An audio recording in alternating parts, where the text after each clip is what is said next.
नमस्कार दोस्तों, welcome to polity by KD. मेरा नाम है कुलदीप आनंद और आज की इस वीडियो में हम वेस्टर्न पॉलिटिकल थिंकर के नेक्स्ट थिंकर एरिस्टोटल को डिस्कस करेंगे। चलिए शुरू करते हैं। फर्स्ट ऑफ ऑल हम इनकी अर्ली लाइफ को डिस्कस करेंगे। ये बोर्न होते हैं 384 बीसी इन स्टैग्रिया, ग्रीस। स्टैग्रिया जो है ग्रीस का एक एंशिएंट शहर था, वहाँ इनका जन्म होता है। Aristotle's father was a court physician. Aristotle के जो फादर थे वो कोर्ट के फिजिशियन थे and he began his education from the plateaus academy Athens. इन्होंने अपनी जो एजुकेशन की शुरुआत करी थी वो प्लेटो की एकेडमी से शुरुआत करी थी, जो कि एथेंस में थी। जब इन्होंने एजुकेशन की शुरुआत करी प्लेटो की एकेडमी में, तब इनकी उम्र थी 17 year. Aristotle was a student of Plato. Aristotle जो थे स्टूडेंट थे प्लेटो के and later became a teacher at Plato's academy. और ये बाद में प्लेटोस की एकेडमी में टीचर्स भी बनते हैं। इस famous student was Alexander the great. इनका जो फेमस स्टूडेंट थे वो थे अलेक्जेंडर द ग्रेट। इनका फिलोसॉफिकल कंट्रीब्यूशन बहुत रहा है। He founded the peripatetic school of philosophy. इन्होंने पेरिपेटिक स्कूल ऑफ फिलोसफी की शुरुआत करी। His works cover a wide range of subjects. इनके जो वर्क है वो वाइड रेंज ऑफ सब्जेक्ट्स को कवर करते हैं, जैसे कि metaphysics, ethics, politics, biology and aesthetics. इनकी मृत्यु 322 बीसीई में इन ग्रीस में होती है। हम की इनकी थ्योरी की शुरुआत करने से पहले हम इनके कुछ इंपॉर्टेंट एस्पेक्ट को जानते हैं।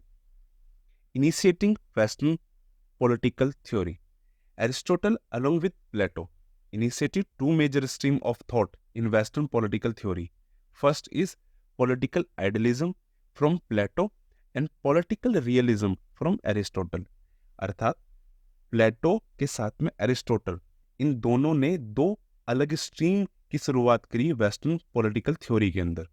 पहली थी पॉलिटिकल आइडियलिज्म, जिसकी शुरुआत करते हैं प्लेटो, एंड दूसरी थी पॉलिटिकल रियलिज्म, जिसकी शुरुआत करते हैं एरिस्टोटल।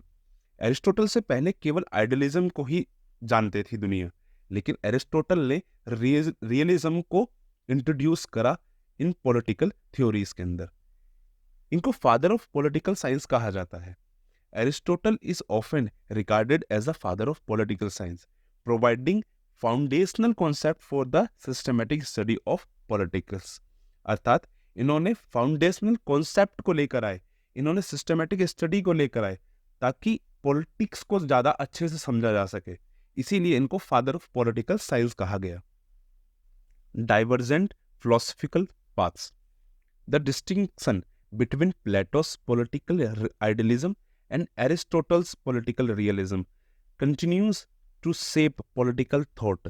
अर्थात इन्होंने दो अलग अलग स्ट्रीम्स की शुरुआत करी और इन दोनों ही स्ट्रीम्स ने, यानी कि आइडियलिज्म और रियलिज्म ने, एक पॉलिटिकल थॉट को शेप देने की शुरुआत करी। अर्थात यहां से शुरुआत होती है पॉलिटिकल थॉट को एक प्रॉपर शेप मिलने की। कोई भी व्यक्ति इन दोनों थ्योरी के अंदर ही होगा। किसी भी व्यक्ति की किसी भी थ्योरी हो जो होगी वो इन दोनों थ्योरी के अंदर से ही निकलेगी, अर्थात आइडियलिज्म से निकलेगी या फिर रियलिज्म से निकलेगी। Reflecting diverse approach to political philosophy, और यही रिफ्लेक्ट करते हैं डिफरेंट डाइवर्स अप्रोचेस को इन पॉलिटिकल फिलोसफी के अंदर। Marx's perspective. Marx's assertion that Plato's disciple believe in a new world of for old. अर्थात प्लेटो ये मानते थे, ये चाहते थे कि जो नया वर्ल्ड है वो पुराने लोगों के लिए हो, while Aristotle disciple believe in old world made in new through science। अर्थात ये पुराने ही वर्ल्ड को देख रहे थे। एरिस्टोटल बिलीव करते थे पुराने ही वर्ल्ड में, लेकिन साइंस को इंट्रोड्यूस करने के साथ साथ इन्होंने कहा कि हमें पुराना ही वर्ल्ड चाहिए, लेकिन साइंस को इंट्रोड्यूस करके। इसीलिए underscore the enduring influence with the both philosopher. इसी वजह से जो पॉलिटिकल थ्योरी की जो शुरुआत हो रही है, जो थॉट्स की शुरुआत हो रही है, उन थ्योरी के अंदर आपको प्लेटो की आइडियलिज्म और एरिस्टोटल की रियलिज्म का कॉन्सेप्ट देखने को मिलेगा। The master of them that knows. Aristotle expertise extend beyond the political philosophy to various subjects and his works are considered masterpieces, showcasing his profound understanding to diverse fields. अर्थात Aristotle जो है वो master of them that know के नाम से जाना जाता है। इन्होंने केवल पॉलिटिकल साइंस के अंदर ही मास्टरी नहीं करी थी, इन्होंने डाइवर्स फील्ड के अंदर थी, जैसे कि मेटाफिजिक्स हुआ, एथेस्टिक हो गया और एथिक्स हुआ, इसमें इन्होंने मास्टरी हासिल करी थी। Cicero praise the comparison of Plato's prose to silver and Aristotle to a flowing river of gold. अर्थात जो रोमन फिलोसोफर सिसेरो हैं वो कंपेयर करते हैं प्लेटो और एरिस्टोटल को, और प्लेटो को वो कहते हैं कि प्रोज है सिल्वर के, लेकिन एरिस्टोटल को इन्होंने माना flowing river of gold. Next, why is Aristotle called father of political science? Aristotle को फादर ऑफ पॉलिटिकल साइंस क्यों कहा जाता है? फर्स्ट, इंपीरिकल अप्रोच, अर्थात इनकी इंपीरिकल अप्रोच की वजह से इनको फादर ऑफ पॉलिटिकल साइंस का दर्जा दिया गया। Aristotle is held as the father of political science due to his empirical method of understanding politics, emphasising observation and analysis. अर्थात पॉलिटिक्स के अंदर इन्होंने एम्फेसाइज किया ऑब्जर्वेशन को और एनालाइज को, जिसकी वजह से पॉलिटिक्स के अंदर इंपीरिकल मेथड इंट्रोड्यूस हुआ। इसी वजह से इनको फादर ऑफ पॉलिटिकल साइंस भी कहा जाता है। Comparative and historical method, analysing 158 constitution worldwide. इन्होंने कंपेयर किया 158 कॉन्स्टिट्यूशन को पूरी दुनिया के। Aristotle introduce the comparative and historical method to political study, और एरिस्टोटल जो है वो इंट्रोड्यूस करते हैं कंपैरेटिव मेथड को, हिस्टोरिकल मेथड्स को इन पॉलिटिकल स्टडी के अंदर। इसीलिए इनको फादर ऑफ कंपैरेटिव पॉलिटिक्स भी कहा जाता है। Next, realistic approach, in contrast to Plato's idealism, Aristotle applied a realistic approach to describe political concept focusing on practical observation. अर्थात प्लेटो का आइडियलिज्म जो था वो क्या है से ज्यादा क्या होना चाहिए पर फोकस करता था, लेकिन जो एरिस्टोटल का रियलिस्टिक अप्रोच है वो फोकस करता है प्रैक्टिकल ऑब्जर्वेशन के ऊपर। अर्थात जो है उसको और कैसे अच्छा बनाया जा सके, इस पे फोकस करता था। इसीलिए इनकी जो अप्रोच थी वो रियलिस्टिक अप्रोच थी। Next, pioneer of inductive method, Aristotle pioneer the inductive method in political science. अर्थात एरिस्टोटल को पायोनियर माना गया इंडक्टिव मेथड का इन पॉलिटिकल साइंस के अंदर। Basis conclusion on specific observation and cases. देखिए, दो प्रकार के लॉजिक मेथड्स हैं, जो कि एक है डिडक्टिव और दूसरा है इंडक्टिव। डिडक्टिव मेथड को इस्तेमाल करा था प्लेटो ने और इंडक्टिव मेथड को इस्तेमाल कर रहे हैं एरिस्टोटल। दोनों के बीच में अंतर क्या है इसको थोड़ा समझते हैं।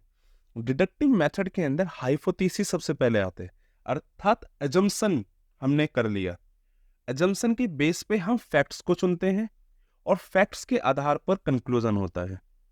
लेकिन इंडक्टिव मेथड के अंदर थोड़ा सा अलग होता है। इंडक्टिव मेथड में हम फैक्ट्स और ऑब्जर्वेशन को पहले देखेंगे, उसके बाद में उन फैक्ट्स और ऑब्जर्वेशन के आधार पर हम हाइपोथेसिस को क्रिएट करेंगे और उस हाइपोथेसिस से निकलेगी एक थ्योरी।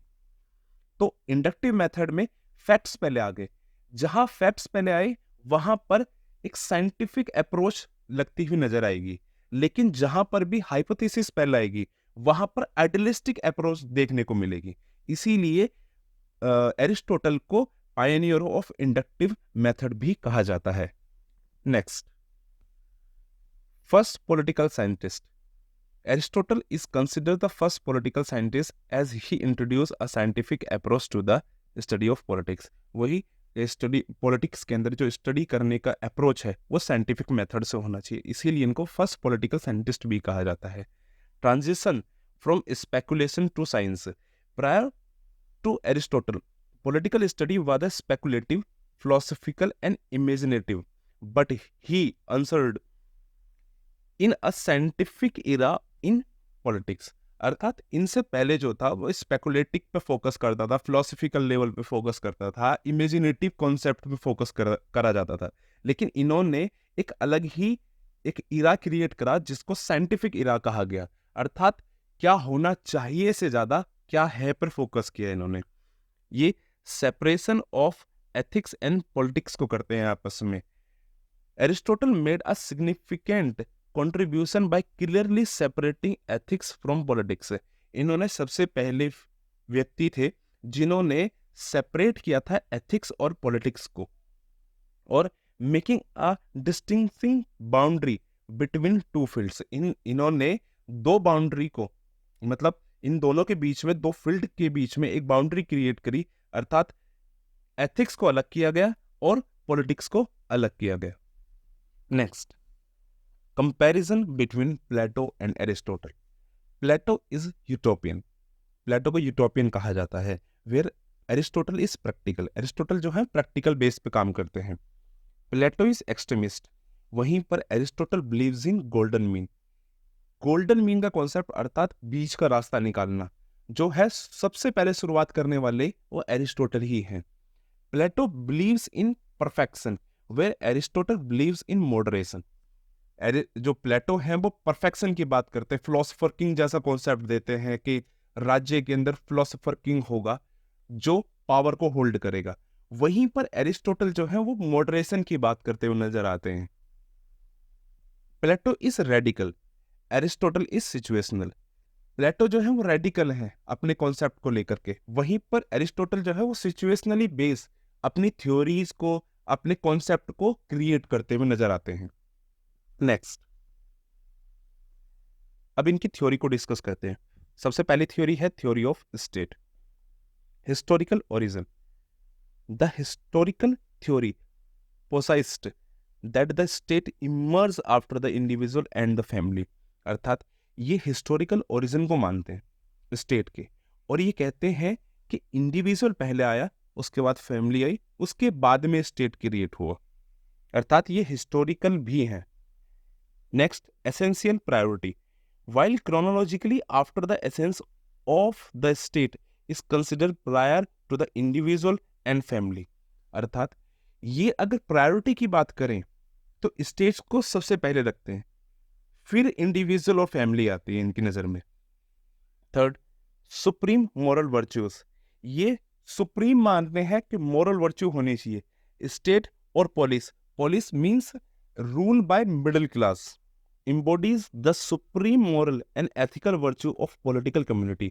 अर्थात पॉलिटिकल कम्युनिटी के अंदर मॉरल वर्च्यू होना जरूरी है, उसके बिना जो समाज है वो सही रूप से नहीं चलेगा।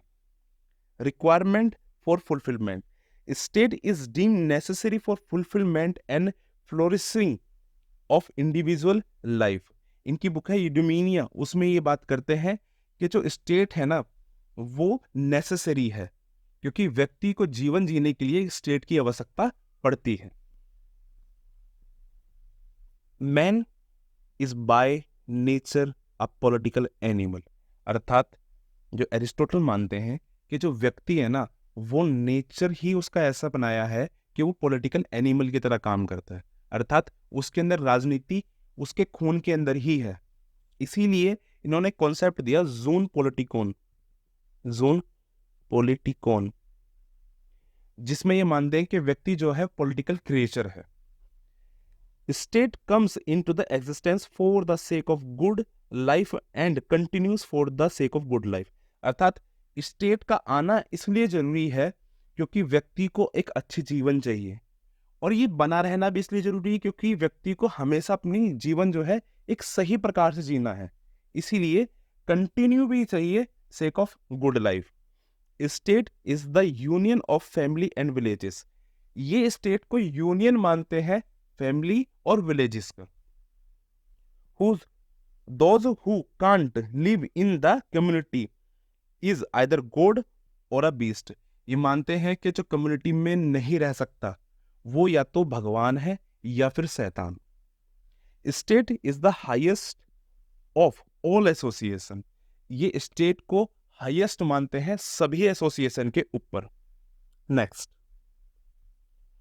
Aristotle's theory of constitution, government and state. Aristotle treats constitution government and state interchangeably, अर्थात ये मानते हैं कि जो कॉन्स्टिट्यूशन है, गवर्नमेंट है और स्टेट जो है ये इंटरचेंजेबली है आपस में। फादर ऑफ कॉन्स्टिट्यूशनलिज्म, इनको फादर ऑफ कॉन्स्टिट्यूशनलिज्म भी कहा जाता है। Aristotle is considers the father of constitutionalism because he does not allow the deviation between the constitution and the manner of the government, अर्थात ये मैनर ऑफ गवर्नमेंट और constitution के बीच में डेविएट नहीं करते। इन्होंने कहा है कि मैं अलाउ ही नहीं करूंगा between the constitution and the manner of government, इसीलिए इनको फादर ऑफ कॉन्स्टिट्यूशन कहा जाता है। Polity is the best government, Aristotle's view polity is as the best practicable form of government, अर्थात ये जो पॉलिटी को मानते हैं बेस्ट फॉर्म मानते हैं गवर्नमेंट की, बिकॉज पॉलिटी जो है वो रूल बाय मिडिल क्लास है, अर्थात मिडिल क्लास के द्वारा रूल किया जाएगा, इसीलिए इसको बेस्ट फॉर्म मानते हैं गवर्नमेंट के लिए। Rule of law, Aristotle believes in the importance of rule of law, describing it as making decisions based on reason rather than emotion, अर्थात एरिस्टोटल जो है वो बिलीव करते हैं रूल ऑफ लॉ में, और वो ये डिस्क्राइब करते हैं कि जो डिसीजन का मेकिंग होगा ना वो इमोशन पे नहीं होना चाहिए, वो रीजन पे होना चाहिए, तर्क पे होना चाहिए, तर्क आधारित डिसीजन होने चाहिए, ना कि इमोशन के ऊपर लिए हुए डिसीजन होने चाहिए। कंपैरिजन विद फिलोसोफर किंग, वो रूल ऑफ लॉ को कंपेयर करते हैं फिलोसोफर किंग से। Aristotle compare the rule of law with the rule of philosopher king and establish the superiority of the rule of law, ये rule of law और philosopher king को आपस में compare करते हैं और मानते हैं कि जो सुपीरियरिटी है वो रूल ऑफ लॉ की है, ना कि फिलोसोफर किंग की है। Criticism of philosopher king, Aristotle criticise the absolute powers given to the philosopher king by Plato, highlighting the potential danger of concentrating power in one individual. जो philosopher king को ये criticise करते हैं और कहते हैं कि जो प्लेटो ने फिलोसोफर किंग को एब्सोल्यूट पावर दी है उससे पावर का कॉन्सेंट्रेट होने का खतरा बन जाता है किसी एक व्यक्ति के हाथ में, इसीलिए ये फिलोसोफर किंग को क्रिटिसाइज करते हुए नजर आते हैं। Aristotle suggest that we would not sacrifice well for the sake of best because best is unachievable. Aristotle का मानना यह है कि जो आपके पास में अच्छा है, जो वेल है, आप उसको मत खो बेस्ट के लिए, क्योंकि बेस्ट जो है वो कभी भी अचीवेबल नहीं होगा। जो भी आपको प्राप्त होगा वो कुछ समय के बाद में सेकंड बेस्ट बन जाएगा, क्योंकि आपको उससे ज्यादा अच्छा कुछ दिखाई देगा। इसलिए जो आपके पास में है आप उसको संभाल के रखो, उसको मत खो for the sake of best. Aristotle's basic form of government, correct किसको मानते हैं और डेविएंट यानी कि गलत किसको मानते हैं? करेक्ट मानते हैं वन रूलर में मोनार्की और गलत मानते हैं टेरेनी को। फ्यू रूलर में एरिस्टोक्रेसी और रिपब्लिक को सही मानते हैं, ओलिगार्ची और प्लूटोक्रेसी को गलत मानते हैं। मैनी रूलर में डायरेक्ट डेमोक्रेसी को सही मानते हैं और एनार्की को गलत मानते हैं। नेक्स्ट, ये एक साइकिल बताते हैं फॉर्म ऑफ गवर्नमेंट की। मोनार्की को ही नॉर्मल मानते हैं, टेरेनी को परवर्टेड फॉर्म मानते हैं, एरिस्टोक्रेसी को नॉर्मल मानते हैं, ओलिगार्की को फिर परवर्टेड फॉर्म मानते हैं, पॉलिटी को नॉर्मल मानते हैं और डेमोक्रेसी को परवर्टेड फॉर्म मानते हैं।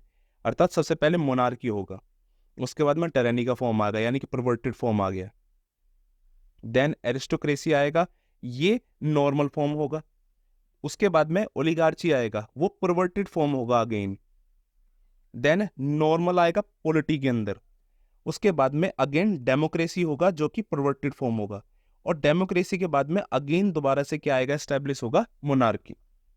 Next, Aristotle citizenship, definition of the state, ये स्टेट के डेफिनेशन में ही सिटीजन को कलेक्ट करके चलते हैं, इसीलिए डेफिनेशन ऑफ द स्टेट को पहले समझेंगे, उसके बाद में सिटीजन इसी के अंदर आ जाएंगे। The state is a collective body of citizens, अर्थात जो स्टेट है वो कलेक्टिव बॉडी है किसका, सिटीजन का, नॉन डिटरमाइंड बाय रेसिडेंस, अर्थात जो सिटीजनशिप है वो रेसिडेंस के आधार पर नहीं डिटरमाइन होगी, बट कैरेक्टरिस्टिक्ड बाय द क्लोजनेस्ट रिलेशनशिप, अर्थात ये कैरेक्टराइज्ड करा जाएगा इनको रिलेशन कैसा है एक व्यक्ति का उसके राज्य के साथ में, उसके आधार पर उसको सिटीजनशिप दी जाएगी। Qualities of a good citizen, a good citizen live in harmony with the constitution, यानी कि गुड सिटीजन के अंदर हार्मनी होनी चाहिए अपने कॉन्स्टिट्यूशन को लेकर के।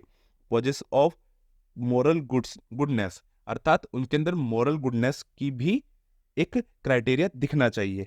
Has sufficient leisure for civic responsibilities, अर्थात नागरिक की जो रिस्पॉन्सिबिलिटी है उसको वो बखूबी निभाए, ये एक गुड सिटीजन कहलाएगा। Education and citizenship, Aristotle emphasise proper education for citizens controlled by the state, अर्थात एरिस्टोटल जो है एम्फेसाइज करते हैं एक अच्छी एजुकेशन को फॉर द सिटीजन, जो कि कंट्रोल्ड होगी स्टेट के द्वारा, अर्थात जो एजुकेशन सिटीजन्स को दी जाएगी वो कंट्रोल्ड होगी स्टेट के द्वारा। Citizenship criteria, active participation in the administration legislation is a की एस्पेक्ट ऑफ सिटीजनशिप, अर्थात जो व्यक्ति एक्टिवली पार्टिसिपेट करेगा एडमिनिस्ट्रेशन के अंदर और लेजिस्लेशन के अंदर, वो सिटीजनशिप का हकदार होगा।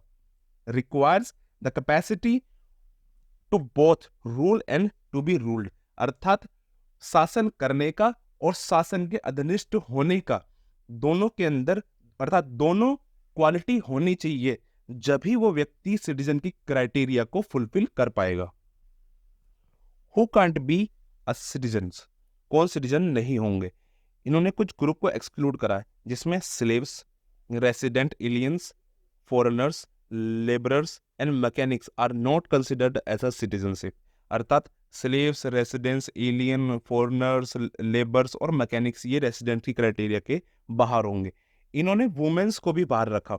Aristotle's believes women deem intellectually inferior can not be citizenship, citizens, अर्थात ये एरिस्टोटल मानते हैं कि जो वुमेन है वो मैन के बराबर इंटेलेक्चुअल नहीं है, इसीलिए इन्होंने वुमेन्स को भी सिटीजनशिप के कॉन्सेप्ट से बाहर रखा। Exclusion of children and old people, childrens को ड्यू टू इमेच्योरिटी की वजह से इन्होंने बाहर रखा, और ओल्ड पीपल्स को ड्यू टू इन्फॉर्मेलिटी की वजह से इन्होंने सिटीजनशिप के कॉन्सेप्ट से बाहर रखा। Next theory, theory of justice, justice as a virtue in nation. Aristotle defines justice as a virtue, emphasizing its practical application in behavior. अर्थात एरिस्टोटल मानते हैं कि जो सद्गुण है वही न्याय है, और वो हमारे बिहेवियर के अंदर प्रैक्टिकली झलकना चाहिए, हमारे एक्शन में झलकना चाहिए।